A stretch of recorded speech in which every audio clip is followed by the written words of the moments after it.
इस खास पेशकश एजेंडा पंजाब दे विच उन्हां एजेंडा ते फोकस किया जा रहा है जो कि कैप्टन अमरिंदर सिंह दी सरकार ने पंजाब दे जनता दे उत्ते मद्देनजर रख के जो कि टारगेट्स तय किए गए इस नाल उह दावियां ते वादियां दी भी गल कर रहे हैं जो कि कैप्टन अमरिंदर सिंह ने 2017 दे विच चोण मैनीफेस्टो दे विच कीते। तां हर मसले ते गल हो रही है, भावें वह मसला किसानी दे नाल जुड़िया होवे, भावें वह मसला कोरोना वायरस जो कि एक अधिक बीमारी आ गई उस दे नाल जुड़िया होवे और इस दे नाल नौजवानां दे नाल जुड़िया होवे। पर हुण जिहड़े अहम मसले दा रुख कर रहे हैं वह महिलावां दे नाल जुड़िया होया। सशक्त समाज दियां सशक्त महिलावां नहीं सारे जानते हैं कि पंजाब दियां महिलावां ने एक वक्री पहचान हासिल की है इंटरनेशनल लेवल ते भी। और कुछ दिन पहला पंजाब दा बजट भी पेश होया जिस दे विच महिलावां नूं एक मुफ्त सफर दी सौगात भी दित्ती गई। ये मुफ्त सफर कितना लाहेवंद होवेगा महिलावां वास्ते उस ते भी गल करांगे। इस दे नाल अगर क्राइम रेट की गल की जाए तो पंजाब दे विच क्राइम दा रेट ग्राफ भी वधिया होया नजर आ रहा है, उस मुतल्लक भी गलबात होवेगी। तां ये साडा सैशन इस बारे ही होवेगा एंड इस सैशन नूं लीड करन वास्ते we have a deputy news editor Vijaypal Singh Brar and our senior anchor Amrit Virdi जो कि लीड करेंगे इस सेशन नूं। And the guest of the session will be women and child development minister Aruna Chaudhary and forest minister of Punjab Sadhu Singh Dharamsot. I welcome you both the dignitaries and let's start with the session. Over to you Vijay and Amrit. धन्यवाद नवजोत।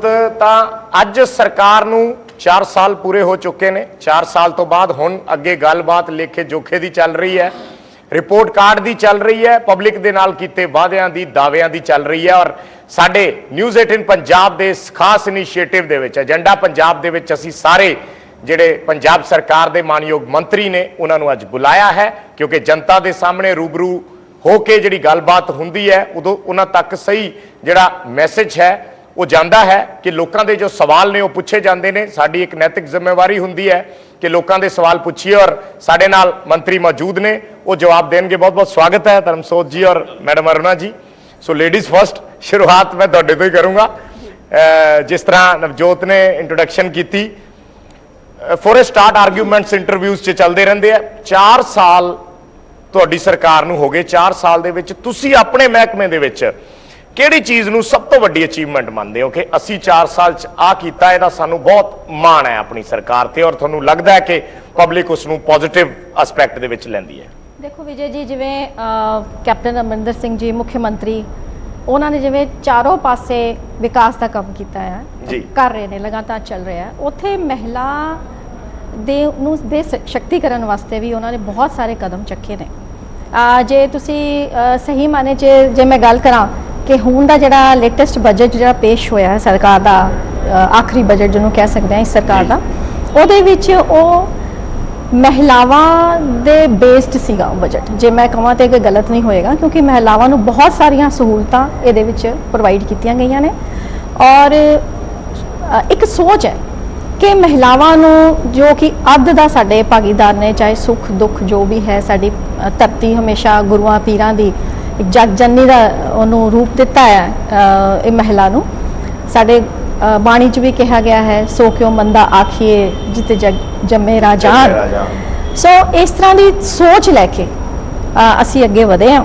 सो एक काम तो मैं focus नहीं करूँगी कि एक साडी बहुत बड़ी अचीवमेंट है, साडी काफ़ी ज़्यादा अचीवमेंट्स ने। जिवें सब तो पहले तो मैं कहांगी कि महिला शक्तिकरण वास्ते ग्राउंड लैवल तो सियासी समझ रखने वास्ते महिलावां नूं अगे किया गया है, चाहे पंचायती राज सिस्टम दे विच और चाहे अर्बन लोकल गवर्नमेंट दे इलैक्शनस दे विच 50% रिजर्वेशन महिलावां दी कीती है ताकि जिहड़ा इंफ्रास्ट्रक्चर पंजाब दा है, चाहे वो सियासी है चाहे वो डेवलपमेंट मुखी है, उहदे विच महिलावां दी बराबर दी जिहड़ी है वो शमूलीयत उहनूं एनकरेज करन वास्ते ये किया गया। और अज बड़ी खुशी हुंदी है कि जदों सरपंच महिला सरपंचिस जड़ियाँ अद्धियां महिलावां ने सरपंच जड़ियाँ हुण नवीं बणियां ने वो जदों आंदियां ने तो बहुत अच्छा लगता जदों डिफरेंट क्वेश्चनस पुछदियां ने या अगे वधन की कोशिश करदियां ने। तुसीं उस मिथ नूं तोड़ पाए हो जे महिलावां भी बनदियां सी ते काम धर्मसोत जी बैठे ने भी बंदे करदे सी, सिर्फ नाम नूं हो जांदा सी कई बारी कि लड़कियां अजकल जिहड़ियां महिलावां ने पढ़ियां लिखियां लड़कियां भी अगे आ रही ने। पिछली बारी सरपंच एक 20 ईयर्स की लड़की सी पठानकोट तो वो सरपंच बनी है। सो एक सोच है अगे चल रही है। सो इस तरह शहरों के अर्बन शहरों के अर्बन लोकल बॉडीज़ के भी 50% काउंसलर्स जित्तियां ने। ਸੋ ਇੱਕ ਵੱਡਾ ਮੈਨੂੰ ਲੱਗਦਾ ਕਿ ਇਤਿਹਾਸਿਕ ਕਦਮ ਸੀ। ਮੈਨੂੰ ਲੱਗਦਾ ਪੰਜਾਬ ਸ਼ਾਇਦ ਪਹਿਲਾ ਸੂਬਾ ਹੋਏਗਾ ਜਿੱਥੇ ਇਸ ਤਰ੍ਹਾਂ ਦਾ ਇਹ ਫੈਸਲਾ ਜਿਹੜਾ ਲਿੱਤਾ ਗਿਆ। ਪਰ ਉਹਨਾਂ ਜੀ ਗਰਾਊਂਡ ਤੇ ਅਸੀਂ ਜੇਕਰ ਗੱਲ ਕਰੀਏ, ਮੈਨੂੰ ਲੱਗਦਾ ਕਿ ਸਿਕਿਉਰਿਟੀ ਦਾ ਇਸ਼ੂ ਇੱਕ ਨੈਸ਼ਨਲ ਇਸ਼ੂ ਰਹਿੰਦਾ, ਉਹ ਆਲਵੇਜ਼ ਰਹਿੰਦਾ ਕਿ ਵਿਮਨ ਸੇਫਟੀ, ਵਿਮਨ ਸਿਕਿਉਰਿਟੀ ਹਮੇਸ਼ਾ ਆਉਂਦਾ ਹੈ। 4 ਸਾਲਾਂ ਦੇ ਵਿੱਚ ਗਰਾਊਂਡ ਤੇ ਕੀ ਲੱਗਦਾ ਹੈ, ਚਲੋ ਰਿਜ਼ਰਵੇਸ਼ਨ ਦੇ ਦਿੱਤੀ, ਉਹ ਉੱਪਰ ਦੀਆਂ ਗੱਲਾਂ ਹੋ ਗਿਆ, ਗਰਾਊਂਡ ਤੇ ਜੇਕਰ ਤੁਸੀਂ ਆਉਂਦੇ ਹੋ ਸਟੂਡੈਂਟਸ ਨੂੰ ਲੈ ਕੇ, ਗਰਲਸ ਨੂੰ ਲੈ ਕੇ, ਕੀ ਲੱਗਦਾ ਕਿ 4 ਸਾਲਾਂ ਦੇ ਵਿੱਚ ਕੀ ਉਹਨਾਂ ਦੇ ਨਾਲ ਜਸਟਿਸ ਡਿਲੀਵਰ ਹੋਇਆ ਹੈ? ਕਿਉਂਕਿ ਬਹੁਤ ਛੋਟੀਆਂ ਬੱਚੀਆਂ ਸੀ ਜਿਨ੍ਹਾਂ ਦੇ ਨਾਲ ਬਹੁਤ ਰੇਪ ਵਰਗੀਆਂ ਘਟਨਾਵਾਂ ਵੀ, ਤੇ honestly ਕਿ ਤੁਸੀਂ ਮੰਨਦੇ ਹੋ ਕਿ ਅੱਜ ਇੰਨੀਆਂ ਕਿ empowered ਹੈਗੀਆਂ ਨੇ ਪੰਜਾਬ ਦੀਆਂ ਗਰਲਸ, ਪੰਜਾਬ ਦੀਆਂ ਵਿਮਨਸ, ਕਿ they can walk around in the night? ਦੇਖੋ ਇਸ ਤਰ੍ਹਾਂ ਹੈ ਕਿ ਬੜਾ ਓਨੈਸਟ ਮੈਂ ਜਵਾਬ ਦਵਾਂਗੀ। ਠੀਕ ਹੈ ਕਿ ਸਰਕਾਰਾਂ ਬਹੁਤ ਕੁਝ ਕਰਦੀਆਂ ਨੇ, ਸੈਲਫ ਹੈਲਪ ਡੈਸਕ ਜਿਹੜੇ ਨੇ, ਸਾਂਝ ਹੈਲਪ ਡੈਸਕ ਜਿਹੜੇ ਨੇ, 181 ਜਿਹੜੇ ਹੈਲਪਲਾਈਨ ਨੰਬਰਸ ਨੇ, ਪੁਲਿਸ ਤੇ ਕੰਟਰੋਲ ਰੂਮ ਦੇ ਨੰਬਰ ਵੀ ਨੇ ਜਿਹੜੇ, ਉਹ ਵੀ ਅਸੀਂ ਟਾਈਮ ਟੂ ਟਾਈਮ ਦੱਸਦੇ ਰਹਿੰਦੇ ਹਾਂ। ਈਵਨ ਉਹਦੇ 'ਚ ਸੋਸ਼ਲ ਮੀਡੀਆ ਦੇ ਵਿੱਚ ਵੀ ਇਸ਼ੂ ਕਰਦੇ ਰਹਿੰਦੇ ਹਾਂ। ਬਟ ਹਾਂ, ਅਸੀਂ ਇੱਕ ਬਹੁਤ ਵੱਡੀ ਇਸ ਜਿਹੜੀ ਗੱਲ ਤੋਂ ਅਸੀਂ ਅੱਖਾਂ ਨਹੀਂ ਬੰਦ ਕਰ ਸਕਦੇ ਕਿ ਸਰਕਾਰਾਂ ਦਾ ਕੰਮ ਹੈ ਕਾਨੂੰਨ ਬਣਾਉਣੇ ਔਰ ਉਹਨਾਂ ਨੂੰ ਘੇਰੇ 'ਚ ਲੈਣਾ। ਜੇ ਇੱਥੇ ਪੰਜਾਬ 'ਚ ਘਟਨਾਵਾਂ ਹੋਈਆਂ ਤੇ ਇੱਕ ਜਿਹੜੀ ਘਟਨਾ ਉੱਥੇ ਟਾਡੇ ਹੋਈ ਸੀ, ਉਹਦੇ ਮੇਰੇ ਖਿਆਲ 3 ਦਿਨਾਂ ਦੇ ਵਿੱਚ ਉਹਨੂੰ ਅਰੈਸਟ ਕਰ ਲਿਆ ਗਿਆ ਔਰ ਹਫ਼ਤੇ ਦੇ ਵਿੱਚ ਚਲਾਨ ਪੇਸ਼ ਕਰ ਲਿਆ। ਸੋ ਇਸ ਤਰ੍ਹਾਂ ਦੀ ਅਸੀਂ ਘਟਨਾਵਾਂ ਨੂੰ ਅਗਰ ਅਸੀਂ ਸੀਰੀਅਸਲੀ ਲਵਾਂਗੇ ਤਾਂ ਮੈਨੂੰ ਲੱਗਦਾ ਹੈ ਕਿ ਇਸ ਤਰ੍ਹਾਂ ਦੀ ਵਾਰਦਾਤਾਂ ਜਿਹੜੀਆਂ ਨੇ ਘੱਟ ਹੋਣਗੀਆਂ ਔਰ ਹੋਈਆਂ ਵੀ ਨੇ। ਜੇ ਮੈਂ ਗੱਲ ਕਰਾਂ ਕਿ ਜਿਹੜੀਆਂ ਇਸ ਤਰ੍ਹਾਂ ਦੀ ਘਟਨਾਵਾਂ ਨੇ ਇਹ ਬਾਰ-ਬਾਰ ਇਸ ਤਰ੍ਹਾਂ ਦੀਆਂ ਨਾ ਹੋਣ, ਸੋ ਇਹਦੇ ਵਾਸਤੇ ਵੀ ਅਸੀਂ ਕਾਫੀ ਕੁਝ ਕਰ ਰਹੇ ਹਾਂ। ਪਰ ਮੇਨ ਗੱਲ ਇਹ ਹੈ ਕਿ ਸਮਾਜ ਨੂੰ ਇਹਦੇ ਪ੍ਰਤੀ ਜਾਗਰੂਕ ਹੋਣ ਦੀ ਲੋੜ ਹੈ। ਜੇ ਔਰਤਾਂ ਨੂੰ ਅਸੀਂ ਸ਼ਕਤੀਕਰਨ ਕਰਾਂਗੇ, ਉਹਨਾਂ ਦਾ ਸਸ਼ਕਤੀਕਰਨ ਹੋਏਗਾ, ਇੰਪਾਵਰ ਹੋਣਗੀਆਂ, ਉਹਨਾਂ ਨੂੰ ਆਪਣੇ ਹੱਕਾਂ ਦਾ ਪਤਾ ਲੱਗੇਗਾ, ਤਾਂ ਹੀ ਉਹ ਆਪਣੇ ਆਪ ਨੂੰ ਬਚਾ ਵੀ ਸਕਦੀਆਂ ਨੇ ਔਰ ਆਪਣੇ ਜੋ ਪ੍ਰੋਪਰ ਉਸਲੇ ਜੋ ਕਦਮ ਹੈ ਉਹ ਚੱਕ ਸਕਦੀਆਂ। ਮੰਨਦੇ ਹੋ ਕਿ ਅੱਜ ਵੀ ਉਹ ਇੱਕ ਮੇਲ ਡੋਮੀਨੇਟਿੰਗ ਦੀ ਜਿਹੜੀ ਸੋਚ ਸੀਗੀ, ਉਹ ਚਾਹੇ ਤੁਹਾਡੇ ਫੀਲਡ ਦੇ ਵਿੱਚ ਹੋਵੇ ਜਾਂ ਹਰ ਇੱਕ ਫੀਲਡ ਦੇ ਵਿੱਚ, ਸਾਡੇ ਫੀਲਡ ਕਹਿ ਲਓ ਜਾਂ तमाम ਫੀਲਡ ਦੇ ਵਿੱਚ, ਉਹ ਇੱਕ ਮੇਲ ਡੋਮੀਨੇਟਿੰਗ ਸੋਚ ਹੈਗੀ ਆ ਕਿ ਨਹੀਂ, ਜੇਕਰ ਇੱਥੇ ਹੈ ਤੇ ਉਹ ਸ਼ਾਇਦ ਮੇਲ ਜ਼ਿਆਦਾ ਬੈਟਰ ਤਰੀਕੇ ਨਾਲ ਉਹ ਚੀਜ਼ ਡਿਲੀਵਰ ਕਰ ਪਾਵੇਗਾ, ਫੀਮੇਲ ਉਸ ਚੀਜ਼ ਨੂੰ ਡਿਲੀਵਰ ਨਹੀਂ ਕਰ ਪਾਏਗੀ। ਇਹ ਮੰਨਦੇ ਹੋ ਕਿ ਚੀਜ਼ ਅੱਜ ਵੀ ਹੈ, ਹਾਵੀ ਹੈ? ਨਹੀਂ, ਮੈਨੂੰ ਨਹੀਂ ਲੱਗਦਾ। ਨਹੀਂ, ਇਸ ਤਰ੍ਹਾਂ ਦੀ ਸੋਚ ਜੇ ਅਸੀਂ ਨਹੀਂ ਬਦਲਾਂਗੇ, ਜੇ ਅਸੀਂ ਆਪ ਹੀ ਇਸ ਤਰ੍ਹਾਂ ਦੀ ਸੋਚ ਨੂੰ ਐਨਕਰੇਜ ਕਰਾਂਗੇ ਤੇ ਉਹ ਗੱਲ ਨਹੀਂ ਕਰਾਂਗੇ। ਸੋ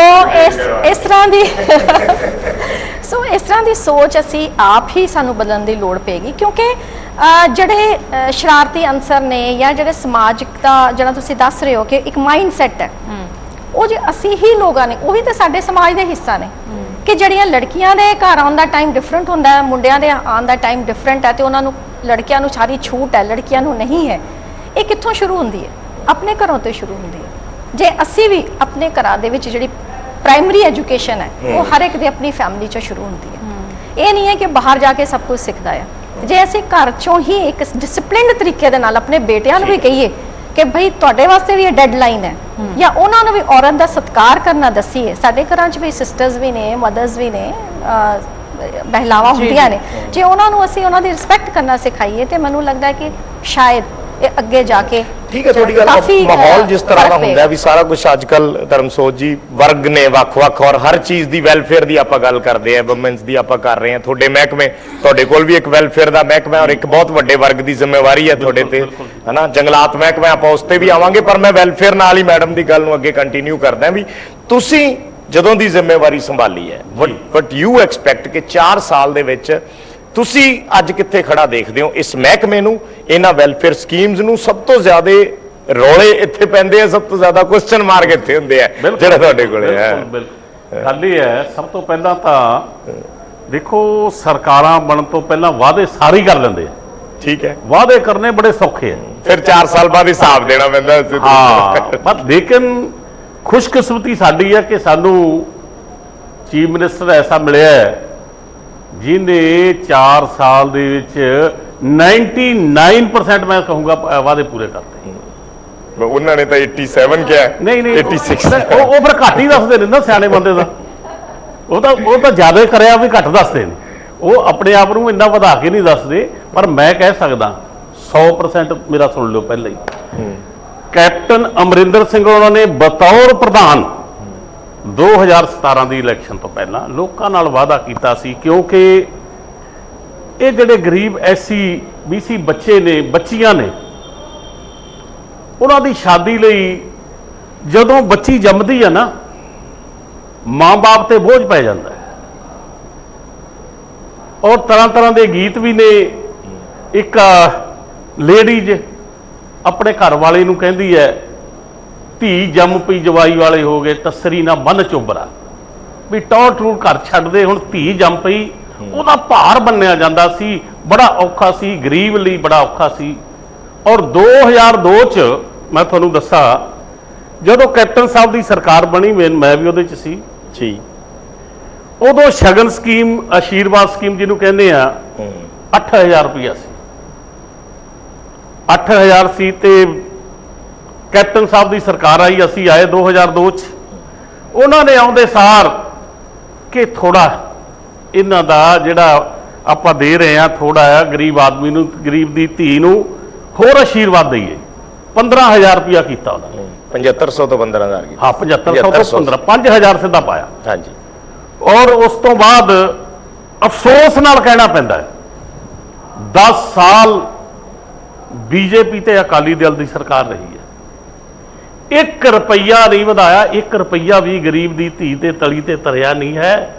ਗੱਲਾਂ ਕਰਨ ਸਿਖਾ ਲਈਆਂ, ਔਖੇ ਪਾਲਣੇ ਬੋਲ, ਗੱਲਾਂ ਹਰ ਕੋਈ ਕਰ ਲੈਂਦਾ ਹੈ। ਕੈਪਟਨ ਅਮਰਿੰਦਰ ਸਿੰਘ ਵਾਂਗੂ, ਕਾਂਗਰਸ ਪਾਰਟੀ ਦੀ ਸਰਕਾਰ ਵਾਂਗੂ ਸਿਰੇ ਕੋਈ ਚੜਾਉਂਦਾ ਹੈ। ਉਹਨਾਂ ਨੇ 10 ਸਾਲ 'ਚ 1 ਰੁਪਈਆ ਨਹੀਂ ਦਿੱਤਾ। ਪਰ ਮੈਂ ਤੁਹਾਨੂੰ ਦੱਸਣਾ ਚਾਹੁੰਦਾ ਨਾ, ਇਹਨਾਂ ਗੱਲਾਂ ਦੀ ਨੁਕਤਾਚੀਨੀ ਲੋਕ ਲਭਾਊ ਸਕੀਮਾਂ ਦੇ ਤੌਰ ਤੇ ਵੀ ਹੋ ਜਾਂਦੀ ਹੈ ਕਿ ਸਰਕਾਰ ਕਹਿੰਦੀ ਹੈ ਵੀ ਸਾਡੇ ਕੋਲੇ ਪੈਸੇ ਨਹੀਂ ਤੇ ਤੁਸੀਂ ਲੋਕਾਂ ਨੂੰ ਗਲਤ ਕਰਿਆ ਦੱਸ ਰਿਹਾ ਨਾ। ਉਹ ਤਾਂ ਦਿੱਤੇ ਨੇ, ਉਹ ਤਾਂ ਦਿੱਤੇ ਨੇ ਨਾ, ਇਹਨਾਂ ਨੇ ਦਿੱਤਾ ਹੀ ਨਹੀਂ। ਅਸੀਂ ਜੇ 15000 ਕੀਤਾ ਦਿੱਤੇ, ਇਹਨਾਂ ਨੇ ਆ ਕੇ ਰੁਪਈਆ ਨਹੀਂ ਦਿੱਤਾ। 15000 ਤੋਂ 15000 1 ਰੁਪਈਆ ਨਹੀਂ ਕੀਤਾ। ਠੀਕ ਹੈ, ਅਸੀਂ ਆਉਂਦੇ ਸਾਰ ਲੋਕਾਂ ਨਾਲ ਵਾਅਦਾ ਕਰਨਾ ਕੀਤਾ ਸੀਗਾ 51000 ਰੁਪਏ ਦੇਵਾਂਗੇ ਸਿੱਧਾ ਹੀ। ਔਰ ਤੁਹਾਨੂੰ ਖੁਸ਼ੀ ਹੋਏਗੀ ਕਿ ਕੈਪਟਨ ਸਾਹਿਬ ਦੀ ਸਰਕਾਰ ਨੇ ਸਹੁੰ ਚੁੱਕੀ ਮਾਰਚ 16 ਜਾਂ 17 ਤਰੀਕ ਨੂੰ ਮੇਰੇ, ਤੇ ਉਸ ਤੋਂ ਬਾਅਦ ਅਪ੍ਰੈਲ 'ਚ ਸਕੀਮ ਚਾਲੂ ਹੋ ਜੇ, 17 'ਚ 21000 ਰੁਪਇਆ ਸਿੱਧਾ ਹੀ ਆ ਕੇ 6000 ਜਦੋਂ ਹੀ ਪਾਤਾ। ਤਾਂ ਹੀ ਕਿਹਾ ਨਾ, ਗੱਲਾਂ ਹਰ ਕੋਈ ਕਰ ਲੈਂਦਾ ਹੈ, ਤੋੜ ਨਿਭਾਉਣੀ ਕਿਸੇ। 21000 ਕਰਤਾ। ਔਰ ਹੁਣੇ ਬਜਟ ਆਇਆ, ਉਹ ਮੈਂ ਸ਼ਾਬਾਸ਼ ਦੇਣੀ ਚਾਹੁੰਦਾ, ਵੈਲਕਮ ਕਰਦਾ, ਮੈਂ ਉਹਨਾਂ ਦਾ ਧੰਨਵਾਦ ਕਰਦਾ, ਕੈਪਟਨ ਅਮਰਿੰਦਰ ਸਿੰਘ ਉਹਨਾਂ ਦਾ। ਉਹਦੇ ਮਹਾਰਾਜੇ ਤੁਸੀਂ ਕਹਿੰਦੇ ਹੋ, 4 ਗਰੀਬ ਦੀ ਧੀ ਵਾਸਤੇ ਉਹਨਾਂ ਨੇ 100% ਵਾਅਦਾ ਪੂਰਾ ਕਰਦਾ। 51000 ਰੁਪਇਆ 51 ਚ ਹੁਣ ਚ 4 ਸਾਲ ਕਿਉਂ ਲੱਗੇ? 51 ਹੁਣ ਚ 4 ਸਾਲ ਕਿਉਂ ਲੱਗੇ? ਜਿਹਨਾਂ ਨੇ 1 ਰੁਪਇਆ ਵੀ ਦਿੱਤਾ, ਦੱਸੋ ਅਸੀਂ ਵਾਅਦੇ ਉਹਨਾਂ ਦਾ ਤਾਂ ਜ਼ਿਕਰ ਹੋ ਹੀ ਰਿਹਾ। ਫਿਰ ਇਹ ਗੱਲ ਨਹੀਂ ਹੈ। ਸਰਕਾਰਾਂ ਜੋ ਪਾਰਟੀਆਂ ਵਾਅਦੇ ਕਰਦੀਆਂ ਨੇ 5 ਸਾਲ ਦਾ ਹੁੰਦਾ, 5 ਸਾਲ 'ਚ ਪੂਰੇ ਕਰਨੇ ਹੁੰਦੇ ਆ।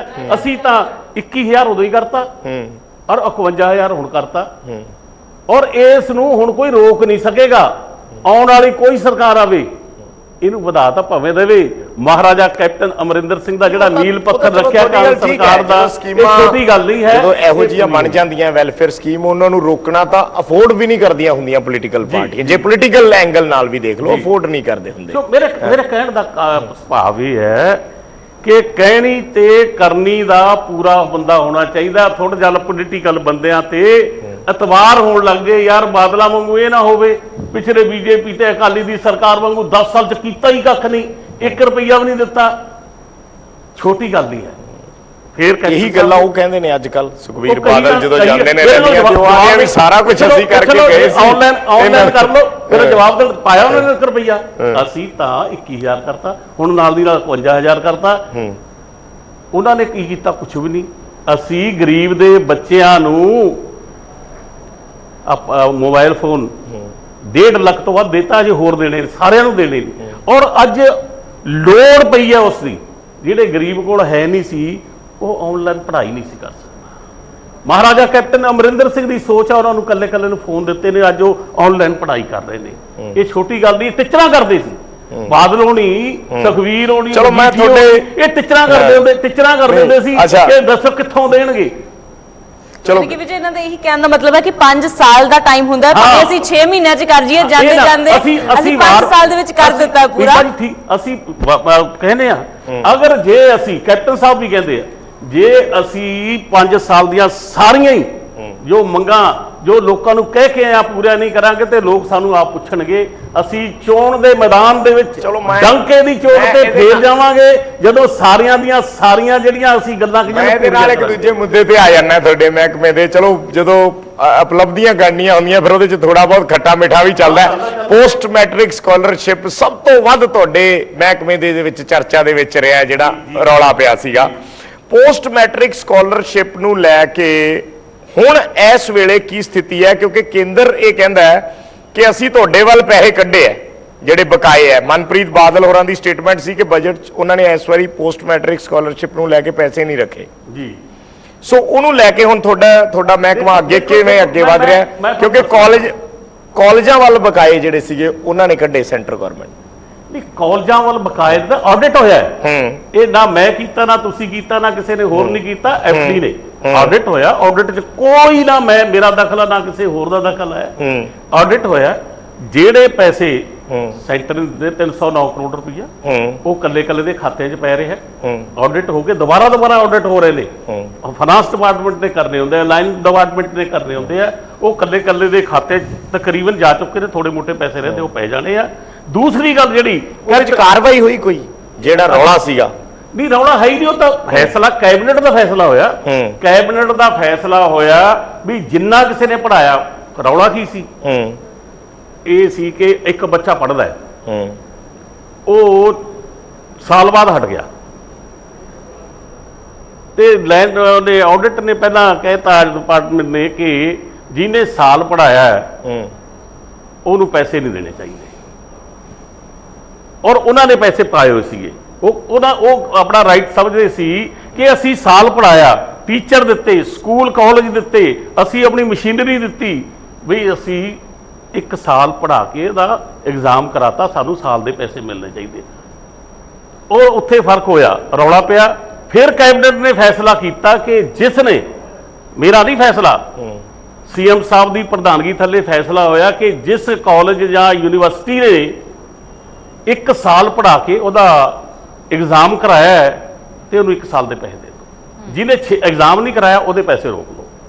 ਉਹ ਪੈਸੇ ਸੀਗੇ, ਜਿਹਨੇ ਐਗਜ਼ਾਮ ਕਰਾਇਆ ਸੀਗਾ ਉਹਦੇ ਦੇਤੇ ਪੈਸੇ, ਜਿਹਨੇ ਨਹੀਂ ਸੀ ਕਰਾਇਆ ਉਹਦੇ ਰੋਕ ਲਏ ਪੈਸੇ। ਚਲੋ ਐਸੀ ਸਕਾਲਰਸ਼ਿਪ ਨੂੰ ਲੈ ਕੇ ਹੰਗਾਮਾ ਵੀ ਮਚਿਆ। ਤੁਹਾਨੂੰ ਕਲੀਨ ਚਿਟ ਤਾਂ ਚਲੋ ਮਿਲ ਗਈ, ਪਰ ਮਿਲ ਗਈ, ਵਿਰੋਧੀਆਂ ਨੂੰ ਉਹ ਵੀ ਹਾਸਲ ਹੋਈ। ਸਾਰਾ ਰੌਲਾ ਸੌਟ ਆਊਟ ਹੋ ਗਿਆ। ਹਾਂਜੀ, ਕੇਂਦਰ ਦੇ ਨਾਲ ਸਾਰਾ ਰੌਲਾ ਸੌਟ ਆਊਟ ਹੋ ਗਿਆ। ਤੁਹਾਡੇ ਬਕਾਏ ਫਸੇ ਪਏ। ਬਿਲਕੁਲ।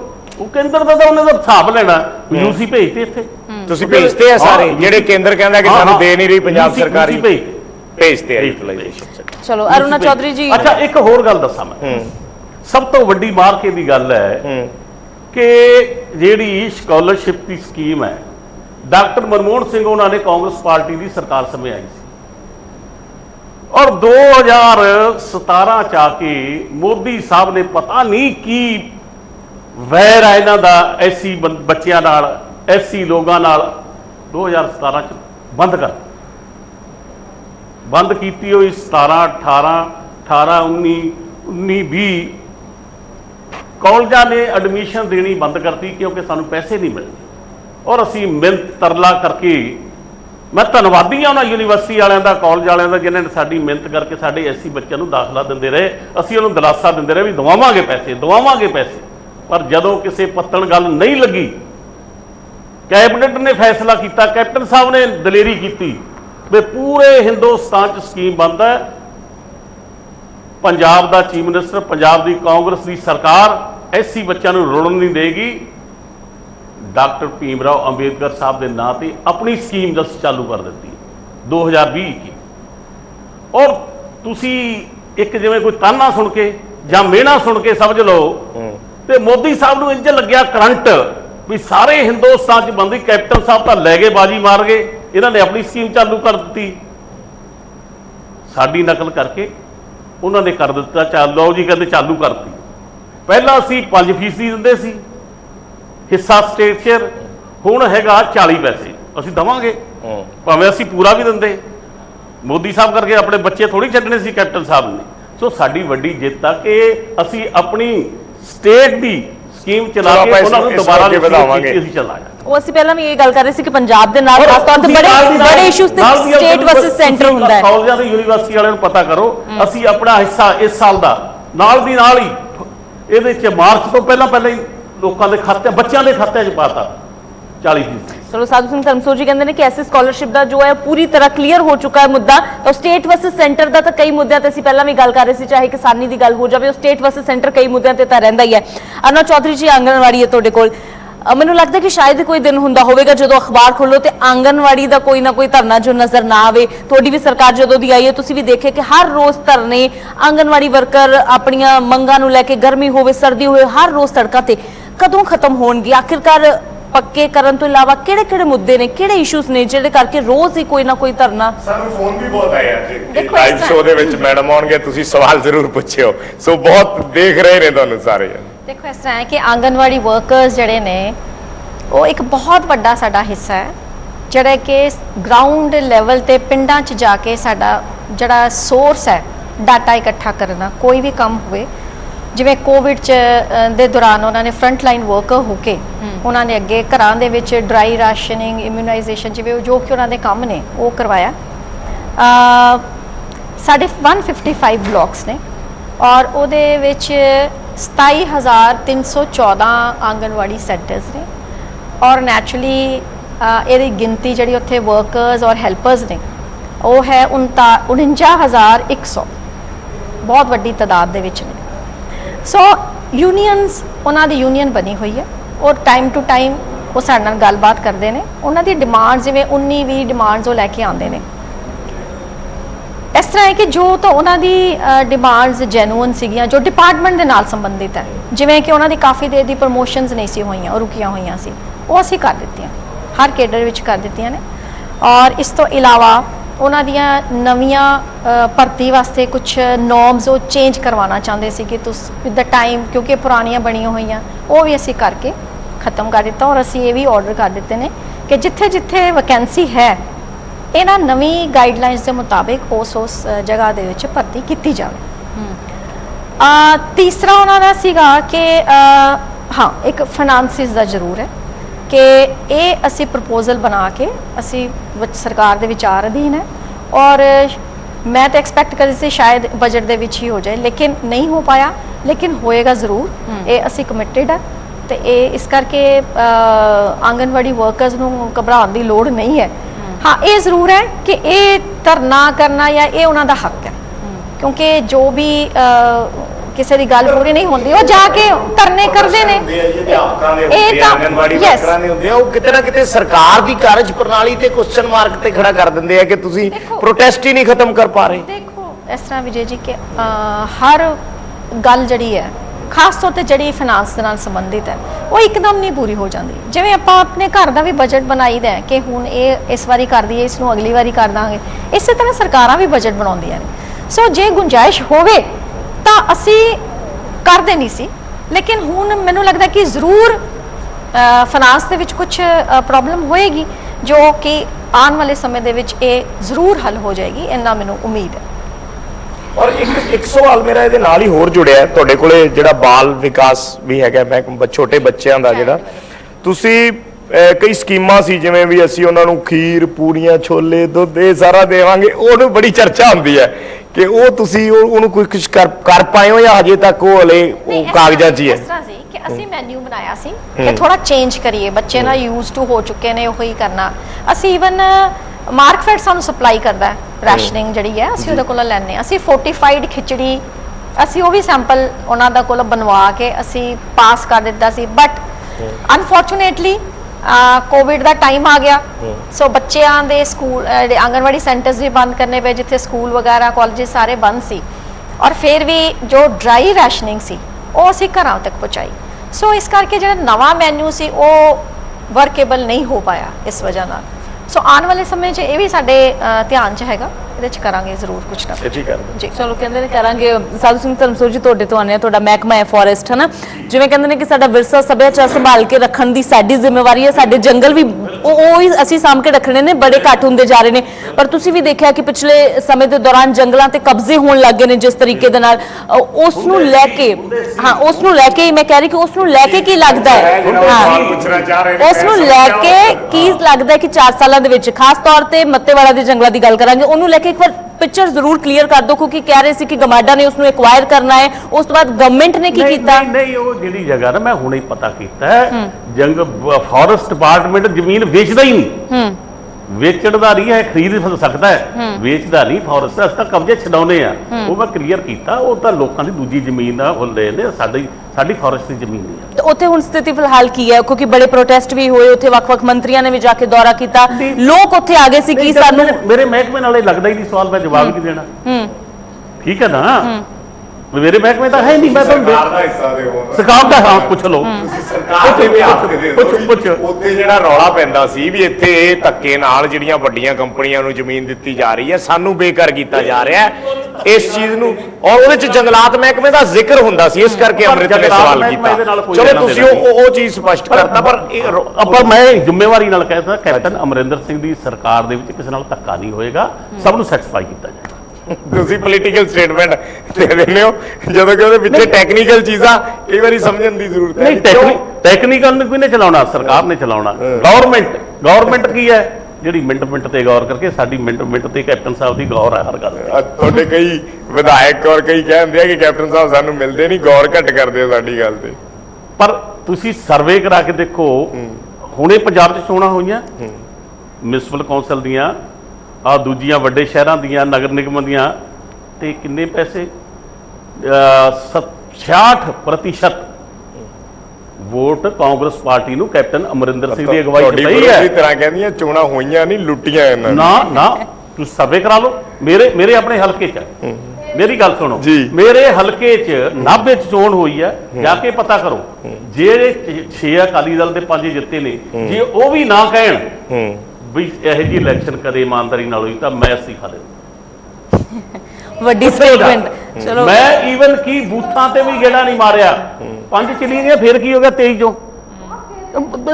ਫੇਅਰ ਇਲੈਕਸ਼ਨ ਇੰਨੀ ਉਹ ਤਾਂ ਆਪਣੇ ਆਪ ਨੂੰ ਧੋਖਾ ਦੇਣ ਵਾਲੀ ਗੱਲ ਆ ਜਿਵੇਂ ਤੁਹਾਡੇ ਵਰਗੇ ਸਿਆਣੇ ਕਹਿੰਦੇ ਕਬੂਤਰ ਬਿੱਲੀ ਨੂੰ ਦੇਖ ਕੇ ਅੱਖਾਂ ਮੀਚ ਲੈ ਵੀ ਕੋਈ ਨਹੀਂ ਹੈ ਇਹ ਨਹੀਂ ਧੱਕਾ ਕਰ ਲਾਂਗੇ ਹਾਂ ਤਾਂ ਇਲੈਕਸ਼ਨ ਹੋਈਆਂ ਮੰਨਿਆ ਜਾਂਦਾ ਵੀ ਜਿਹੜੀ ਸੱਤਾਧਾਰੀ ਪਾਰਟੀ ਹੁੰਦੀ ਹੈ ਉਹ ਇੱਕ ਉਹਨਾਂ ਦਾ ਐਜ ਤਾਂ ਹੁੰਦਾ ਹੈ ਪਲੜਾ ਭਾਰੀ ਹੁੰਦਾ ਹੈ ਪਰ ਜਿਵੇਂ ਹੁਣ ਤੁਸੀਂ ਪਹਿਲਾਂ ਅਸੀਂ ਤਾਂ ਮੈਂ 20 ਸਾਲ ਤੋਂ ਜਰਨਲਿਜ਼ਮ ਕਰ ਰਿਹਾ ਪਹਿਲਾਂ 10 ਸਾਲ ਅਕਾਲੀ ਦਲ ਦੀ ਸਰਕਾਰ ਰਹੀ ਹੈ ਤੁਸੀਂ ਵੀ ਇਹ ਸਟੇਟਮੈਂਟ ਦਿੰਦੇ ਰਹੇ ਹੋ ਵੀ ਇਲੈਕਸ਼ਨਾਂ ਦੀ ਲੁੱਟ ਹੋਈ ਹੁਣ ਲੁੱਟ ਕਰਦੇ ਆ ਉਦੋਂ ਹੁੰਦੀ ਸੀ ਹੁਣ ਉਹ ਸਟੇਟਮੈਂਟ ਦੇਈ ਜਾਂਦੇ ਆ ਤੁਸੀਂ ਪਬਲਿਕ ਨੂੰ ਕਿਵੇਂ ਇਸ ਚੀਜ਼ ਤੇ ਵਿਸ਼ਵਾਸ ਬਣਾਓ ਵਿਜੇ ਜੀ ਗੱਲਾਂ ਕਰਨ ਸਿਖਾ ਲਈਆਂ ਮੈਂ ਪਹਿਲਾਂ ਗਿਆ ਸੀ ਔਖੇ ਪਾਲਨੇ ਬੋਲ ਕੈਪਟਨ ਅਮਰਿੰਦਰ ਸਿੰਘ ਤੋਂ ਸੁੱਕਣ ਮੈਂ ਇਹੀ ਬੇਨਤੀ ਕਰਦਾ ਜਿਹੜੇ ਅਕਾਲੀ ਦਲ ਦੇ ਜਿੱਤੇ ਨੇ 90 ਚ ਉਹਨਾਂ ਨੂੰ ਸਹੁੰ ਚੁਕਾ ਕੇ ਪੁੱਛ ਲਓ ਬਾਕੀ ਛੱਡ ਜੋ ਕਹਿਣਗੇ ਮੈਂ ਰੁਝਾਨ ਕਰ ਦੂੰ ਜੇ ਉਹਨਾਂ ਨਾਲ ਇੱਕ ਪੈਸੇ ਦਾ ਧੱਕਾ ਹੋਇਆ ਹੋਵੇ ਜੇ ਉਹ ਇਹ ਨਾ ਕਹਿਣ ਵੀ ਇੰਨੀ ਪੀਸਫੁਲ ਇਲੈਕਸ਼ਨ ਉਹ ਆਪ ਕਹਿੰਦੇ ਨੇ ਅਸੀਂ ਨਹੀਂ ਸੀ ਕਰਵਾ ਸਕਦੇ ਅੱਜ ਤਾਂ ਧੱਕਾ ਹੀ ਕਰਨਾ ਸੀ ਜੀ ਅਗਰ ਧੱਕਾ ਕੀਤਾ ਜਾਵੇ ਕਿਉਂਕਿ ਸਰਕਾਰ ਕੋਲ ਪਾਵਰ ਹੁੰਦੀ ਹੈ ਕਿ ਜੇ ਧੱਕਾ ਕੀਤਾ ਜਾਵੇ ਕਿਉਂਕਿ ਸਾਰੇ ਮੀਡੀਆ 'ਚ ਵੀ ਇਹ ਆਇਆ ਕਿ ਇਹ ਇੱਕ ਸੈਮੀ ਫਾਈਨਲ ਹੈ ਤੇ ਫਿਰ ਸਾਨੂੰ ਆਪਣੀ ਹੋਣ ਦਾ ਕਿਵੇਂ ਪਤਾ ਲੱਗੇਗਾ ਅਗਰ ਅਸੀਂ ਕਰੀਏ ਕਿਉਂਕਿ ਉਹ ਤੇ ਫਿਰ ਇੱਕ ਫੇਕ ਹੋਏਗਾ ਨਾ ਰਿਜ਼ਲਟ ਗਰਾਊਂਡ ਰਿਐਲਿਟੀ ਤੇ ਨਹੀਂ ਹੋਏਗੀ ਨਾ ਸੋ ਇਹ ਅੱਛਾ ਚਾਂਸ ਸੀਗਾ ਕਿ ਸਾਨੂੰ ਪਤਾ ਚੱਲ ਗਿਆ ਕਿ ਅਸੀਂ ਕਿੱਥੇ ਸਟਾਰਟ ਕਰਦੇ ਸੋ ਇਹ ਸਾਡਾ ਵੀ ਇੱਕ ਟੈਸਟ ਸੀਗਾ ਤੁਸੀਂ ਵੀ ਦੇਖਿਆ ਹੋਣਾ ਥੋੜੇ ਦਿਨ ਪਹਿਲੇ ਵੀ ਆਇਆ ਸੀ ਉਹ ਵੀ ਚੈੱਕ ਕਰ ਰਹੇ ਨੇ ਕਿ ਅਸੀਂ ਕਿੱਥੇ ਖੜੇ ਆ ਚਲੋ ਮੈਂ ਪੋਲੀਟੀਕਲ ਸਵਾਲਾਂ ਤੇ ਆ ਰਿਹਾ ਪਰ ਇੰਟਰਸਟਿੰਗ ਹੁੰਦੇ ਆ ਪੋਲੀਟੀਕਲ ਸਵਾਲ ਵੀ ਅੱਜ ਮੈਂ ਇਸ ਦੁਨੀਆ ਦੇਖ ਰਹੀ ਆ ਅੱਜ ਦੇ ਹਾਲਾਤ ਇਹ ਨੇ ਅੱਜ ਦੇ ਹਾਲਾਤ ਉਹ ਜਿਹੜੇ ਲੋਕ ਨੇ ਨਾ ਜਿਨ੍ਹਾਂ ਨੇ ਬਾਦਲਾਂ ਤੋਂ ਮਾਫੀਆਂ ਮੰਗੀਆਂ ਨੇ ਹਾੜੇ ਸਾਨੂੰ ਜਾਣ ਦਿਓ ਉਹ ਪੰਜਾਬ ਦੀ ਰਾਖੀ ਨਹੀਂ ਕਰ ਸਕਦੇ ਜਿਹੜੇ ਪੰਜਾਬ ਚ ਆ ਕੇ ਕਹਿੰਦੇ ਇਹ ਪਾਣੀ मेरा कतरा कतरा खून का जगह एक बूंद पानी नहीं जाने देगा हरियाणा से आके कहता 2 घंटे बाद ये पानी पंजाब का भी है हरियाणा का भी है दिल्ली के भी है और इलेक्शन हारने तो बाद मेहनत करके खड़ गया केजरीवाल मुझे माफ कर दो ये माफिया मंगण वाले डरदियां माफिया अकाली दल भी ते कांग्रेस माफिया मंगण वालियां ਨੂੰ ਪੰਜਾਬ ਕਦੇ ਪਨਾਹ ਨਹੀਂ ਦਿੰਦਾ ਹੈ ਪੰਜਾਬ ਫਿਲਹਾਲ ਅਸੀਂ ਉਸੇ ਅਸੀਂ ਟਰੈਕ ਤੇ ਰਹਿੰਦੇ ਆ ਹਾਂ ਵਾਕਈ ਉਹਨਾਂ ਨੇ ਸਾਰੇ ਪਿੰਡਾਂ ਦੇ ਚੌਕਾਂ ਦੇ ਵਿੱਚ ਵੀ ਲਗਾਏ ਸੀਗੇ ਕਿ 100 ਅੱਜ ਹਾਲਾਤ ਐਸੇ ਨੇ ਤੁਸੀਂ ਅੱਜ ਟਾਈਮ ਤੇ ਡੇਟ ਨੋਟ ਕਰੋ ਕੱਲ ਨੂੰ ਕੀ ਹਾਲਾਤ ਹੁੰਦੇ ਨੇ ਮੈਨੂੰ ਨਹੀਂ ਪਤਾ ਅੱਜ ਦੇ ਹਾਲਾਤ ਇਹਨਾਂ ਨੂੰ 1.5% 2% ਵੋਟ ਪਈ ਹੈ ਜੱਥੋਂ ਕਿੱਥੋਂ ਦਿੱਤੇ ਨੇ? ਕਿਹੜੇ ਹਲਕੇ ਜੋ ਮੈਂਬਰ ਪਾਰਲੀਮੈਂਟ ਭਗਵੰਤ ਮਾਨ ਆ ਉਹਦੇ ਕਿਸੇ ਮਿਸਪੱਟੀ ਕੋਈ ਜਿੱਤੀ ਹੈ? ਦੱਸ ਦਿਓ ਮੈਨੂੰ, ਹੋਰ ਤਾਂ ਕਿਤੇ ਨਹੀਂ ਹੈ। ਚਲੋ ਅਸੀਂ ਵਿਜੇ ਵਾਲਾ ਵੀ ਕਿਹਾ ਕਿ ਸਿਆਸਤ ਤਾਂ ਮਿੰਟ ਤੇ ਬਦਲਦੀ ਹੈ, ਅਸੀਂ ਸਾਲ ਦੀ ਗੱਲ ਕਰ ਰਹੇ ਹਾਂ। ਪਰ ਚਲੋ ਵੱਡੇ ਸਾਧੂ ਸਿੰਘ ਧਰਮਸੋਤ ਤਾਂ ਗੱਲ ਤੇ ਅਸਤੀਫੇ ਦੀ ਗੱਲ ਕਹਿੰਦੇ ਨੇ 4 ਸਾਲ ਦੀ ਸਰਕਾਰ ਦਾ ਰਿਕਾਰਡ ਲੈ ਲਓ ਜਾਂ ਆਮ ਆਦਮੀ ਪਾਰਟੀ ਦੀ ਕੋਈ ਗੱਲ ਕਰ ਲਓ, ਸੀਟ ਨਹੀਂ ਜਾਵੇਗੀ। ਪੋਲੀਟੀਕਲ ਪਾਰਟੀ ਅਫਵਾਹ ਪਾਰਟੀ ਹੈ। ਮੈਂ ਉਹਨਾਂ ਨੂੰ ਕਦੇ ਕਹਿੰਦੇ ਸੀ 111 ਸੀਟਾਂ, ਫਿਰ ਕਹਿੰਦੇ 100 ਸੀਟ। ਮੇਰੇ ਯਾਦ ਆ ਜੀ ਨਿਊਜ਼ ਵਾਲਿਆਂ ਦੇ ਮੈਂ 40 ਦਿਨ ਪਹਿਲਾਂ ਬੈਠਾ ਸੀ, ਪੁੱਛ ਲਿਓ ਉਹਨਾਂ ਨੂੰ, ਮੇਰੇ ਕੋਲ ਬਾਅਦ ਚ ਆ ਵੀ ਗਏ। ਮੈਨੂੰ ਕਹਿੰਦੇ ਆਪ ਕੀ ਹੋਏਗਾ? ਮੈਂ ਸਾਡੀ ਸਰਕਾਰ ਬਣੇਗੀ।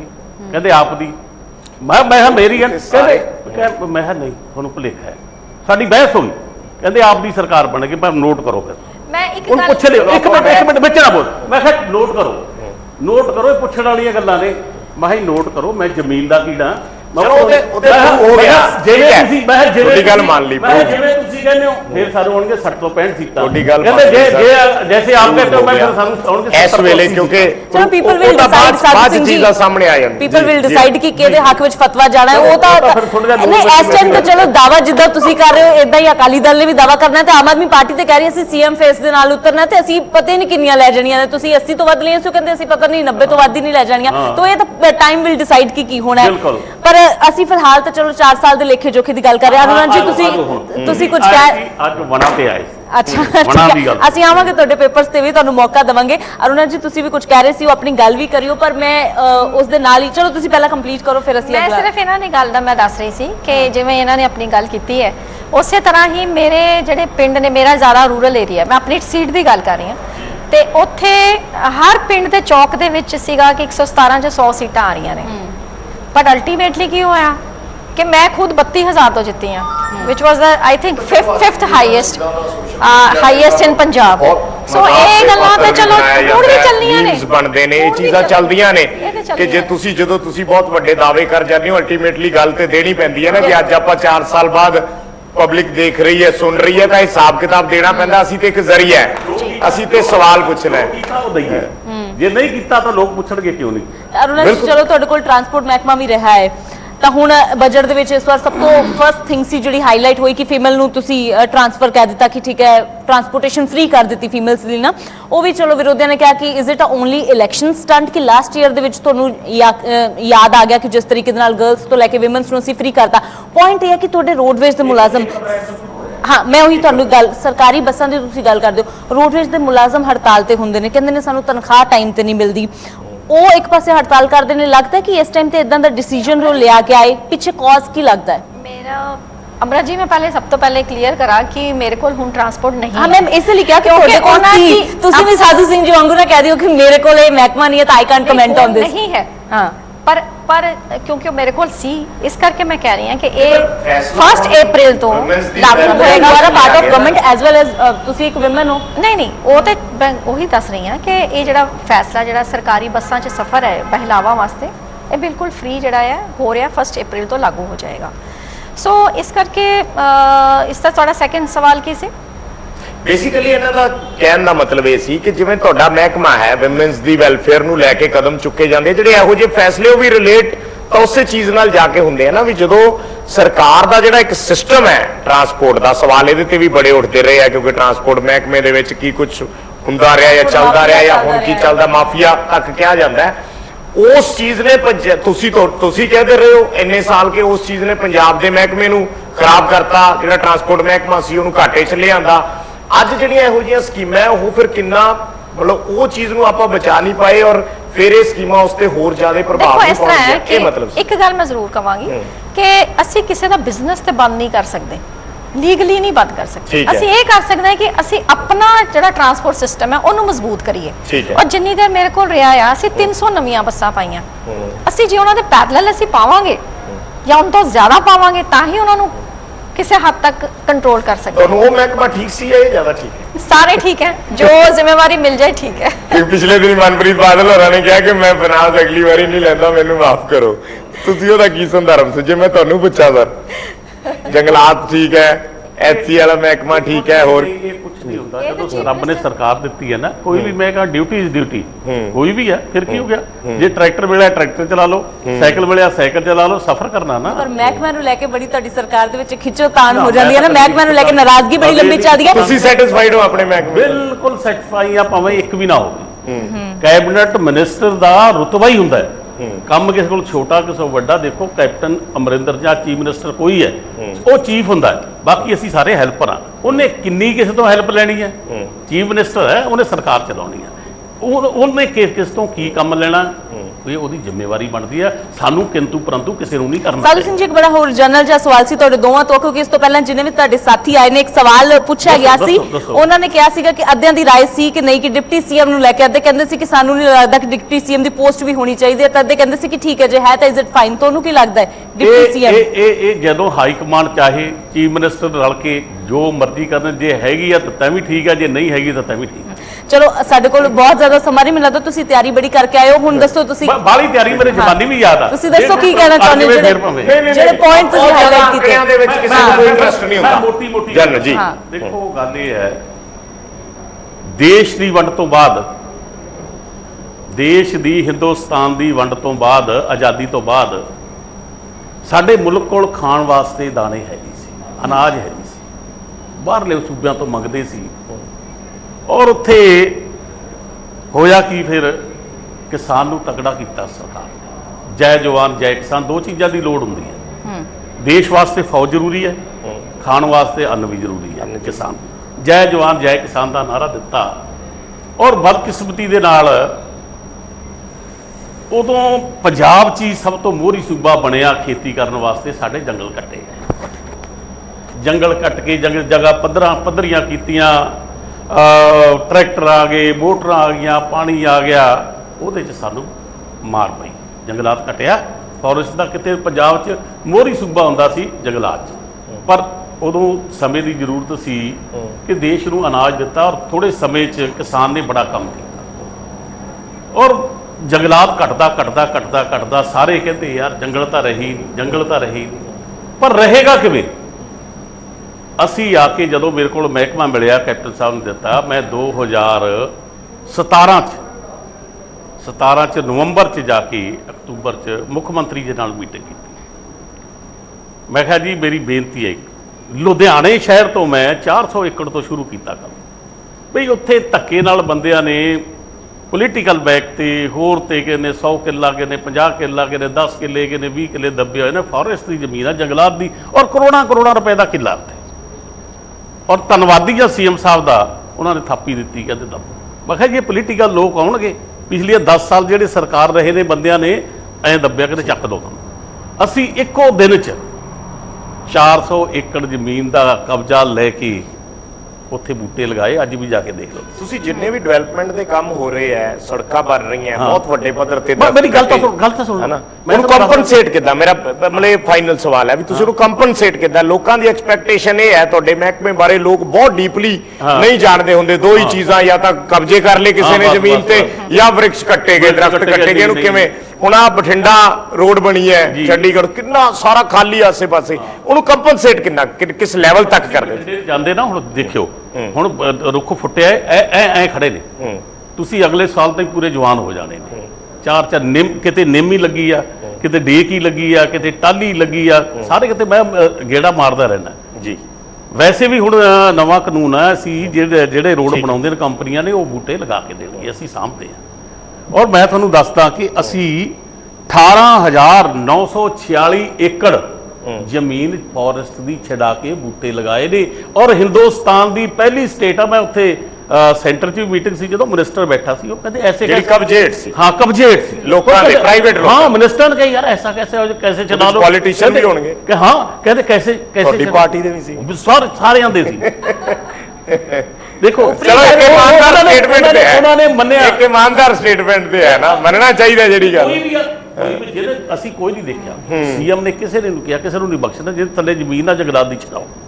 ਪਰ ਲੇਕਿਨ ਮੇਰਾ ਮਨ ਸੀ, ਜਿਹੜੇ ਗਰੀਬ ਦੀ ਕੁੱਲੀ ਪਈ ਹੈ ਨਾ, ਘਰ ਪਿਆ, ਉਹ ਨਹੀਂ ਬਚਦਾ। ਉਹ ਮੇਰੀ ਕਮਜ਼ੋਰੀ ਸਮਝ ਲਓ। ਜੇ ਕਿੱਥੇ ਵਿਚਾਰਾ ਗਰੀਬ ਲਾਈ ਬੈਠਾ, ਉਹਨੂੰ ਮੈਂ ਢਾਉਣ ਦਾ ਮੇਰਾ ਜੇਰਾ ਨਹੀਂ ਪਿਆ। ਠੀਕ ਹੈ, ਚਲੋ ਮਾਫ ਕਰਨਾ ਸਾਧੂ ਸਿੰਘ ਧਰਮਸੋਤ ਜੀ, ਜ਼ਿਆਦਾ ਸਮਾਂ ਨਹੀਂ ਹੈ, ਇਸ ਕਰਕੇ ਡਿਸਕਸ਼ਨ ਤਾਂ ਬਹੁਤ ਹੁੰਦੀ ਹੈ ਕਿਉਂਕਿ ਤੁਸੀਂ ਉਪਲਬਧੀਆਂ ਗਿਣਵਾਉਣ ਤੇ ਆਉਂਦੇ ਹੋ ਤੇ ਤੁਹਾਡੇ ਕੋਲ ਉਪਲਬਧੀਆਂ ਬਹੁਤ ਹੈ, ਅਸੀਂ ਸਵਾਲ ਕਰਨ ਤੇ ਆਵਾਂਗੇ ਤਾਂ ਸਵਾਲ ਨਹੀਂ ਖਤਮ ਹੁੰਦੇ।